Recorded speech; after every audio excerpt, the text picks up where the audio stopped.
വെറും 4 ചേരുവ വെച്ചിട്ട് എളുപ്പത്തിൽ ഒരു 2 മിനിറ്റ് കൊണ്ടൊക്കെ ഉണ്ടാക്കിയെടുക്കാൻ പറ്റിയിട്ടുള്ള ഒരു അടിപൊളി സ്നാക്കാണ് കേട്ടോ ഇന്ന് ഷെയർ ചെയ്യുന്നത്.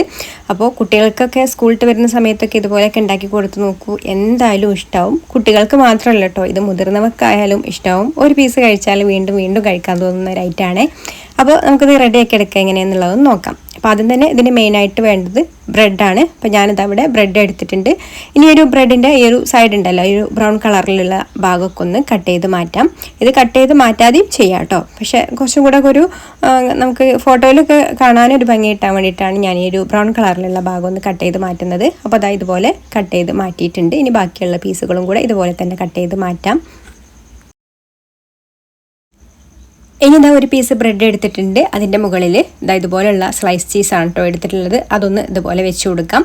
ഇനി ഇതിൻ്റെ മുകളിൽ നമ്മൾ വേറൊരു പീസ് ബ്രെഡിൻ്റെ സ്ലൈസ് ഇതാ ഇതുപോലെ വെച്ച് കൊടുക്കുകയാണ്. അപ്പോൾ ഇതുപോലെ നമുക്കിനി ബാക്കിയുള്ള പീസുകളെല്ലാം ചെയ്തെടുക്കാം കേട്ടോ. എത്ര പീസാണോ നമ്മൾ ഉണ്ടാക്കുന്നത് അത്രയും ചെയ്തെടുക്കാം.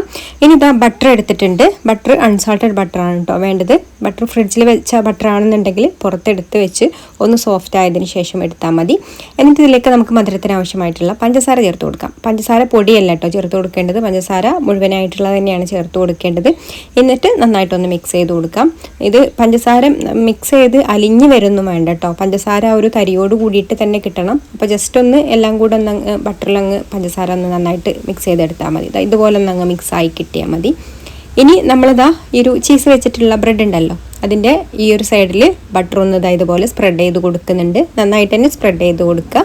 ഇതുപോലെ മറ്റേ സൈഡിലും നമ്മൾ ബട്ടർ ഇതുപോലെ സ്പ്രെഡ് ചെയ്ത് കൊടുക്കുക കേട്ടോ. 2 സൈഡിലും ഒരേപോലെ ബട്ടർ സ്പ്രെഡ് ചെയ്ത് കൊടുത്തതിന് ശേഷം ഒരു പാൻ വെച്ച് നന്നായിട്ട് ചൂടായിട്ട് വരുമ്പോൾ അതിലേക്ക് നമ്മൾ ഈ ഒരു ബ്രെഡിൻ്റെത് വെച്ച് കൊടുക്കുക. എന്നിട്ട് തീ നന്നായിട്ട് കുറച്ച് വെക്കണം കേട്ടോ. തീ കുറച്ച് വെച്ചിട്ട് മാത്രമേ ഇത് ചെയ്യാൻ പറ്റുള്ളൂ. അല്ലെങ്കിൽ പെട്ടെന്ന് തന്നെ ആ ഒരു പഞ്ചസാരയൊക്കെ ഉണ്ടായതുകൊണ്ട് അങ്ങോട്ട് കരിഞ്ഞു പോവും. നമുക്കിങ്ങനെ ഒന്ന് കാരമലായിട്ട് ഒന്ന് ക്രിസ്പി ആയിട്ട് വരണം പുറം ഭാഗം. അങ്ങനെയാണ് നമുക്ക് ഇത് ടോസ്റ്റ് ചെയ്തെടുക്കുന്നത്. അപ്പോൾ ലോ ഫ്ലെയിമിൽ വെച്ചിട്ട് സാവധാനം ഒന്ന് ടോസ്റ്റ് ചെയ്തെടുക്കാം. ഒരു സൈഡ് ഇതാ ഈ ഒരു കളറായിട്ട് വരുന്ന സമയത്ത് നമുക്ക് തിരിച്ചിട്ട് കൊടുക്കാം. തിരിച്ചിട്ട് കൊടുത്തിട്ട് വീണ്ടും നമ്മൾ ലോ ഫ്ലെയിമിൽ വെച്ചിട്ട് തന്നെ ഇതുപോലെ ഒന്ന് ടോസ്റ്റ് ചെയ്തെടുക്കുക കേട്ടോ. ഈ ഒരു കളറായിട്ട് തന്നെ വരണം. നല്ലൊരു കളറാണ് കേട്ടോ, ഇത് കാണുമ്പോൾ തന്നെ കഴിക്കാൻ തോന്നും. അപ്പോൾ ഇതുപോലെ ഒന്ന് ആയിക്കഴിഞ്ഞാൽ നമുക്കിത് എടുക്കാം.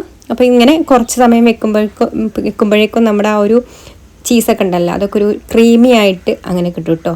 ഈ ചീസും ബട്ടറും കൂടെ ചേർന്നിട്ടുള്ള ഒരു കോമ്പിനേഷൻ എന്ന് പറഞ്ഞാൽ അടിപൊളി ടേസ്റ്റ് തന്നെയാണ്.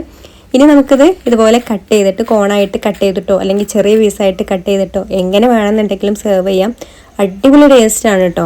അപ്പോൾ നിങ്ങൾ ഇതുപോലെ ഒരു ഐറ്റം ട്രൈ ചെയ്ത് നോക്കിയിട്ടില്ലെങ്കിൽ മസ്റ്റ് ട്രൈ ആയിട്ടാണ് കേട്ടോ. ഇഷ്ടമായിട്ടുണ്ടെങ്കിൽ ലൈക്ക് ചെയ്യാനും ഷെയർ ചെയ്യാനും ചാനലൊന്ന് സബ്സ്ക്രൈബ് ചെയ്യാനും ഫേസ്ബുക്കിലാണ് കാണുന്നതെന്നുണ്ടെങ്കിൽ പേജ് ഒന്ന് ഫോളോ ചെയ്ത് സപ്പോർട്ട് ചെയ്യാനും കൂടി മറക്കല്ലേ.